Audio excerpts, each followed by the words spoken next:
ඕවා හිතන්න එපා සාරන්න. කොහොම තමයි ආදරය කරන කපල්. ප්‍රශ්න එනවා ඒවා විසඳ ගන්නවා. මං කියන්නේ මොන ප්‍රශ්නය ආවත් දෙන්නට දෙන්න හයියක් කියලා අල්ලගෙන ඉන්න ඕනේ.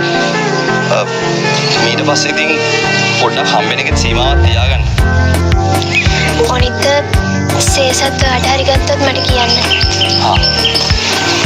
අපි කෝල් එක දාලා බලමුද?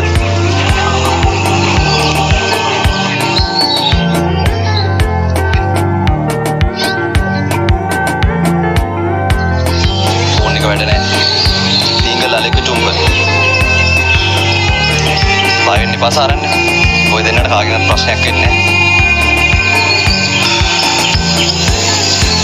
අනිත් මං යන්න. අවුල් ගන්න එපා. ඔය ප්‍රශ්න දනේ.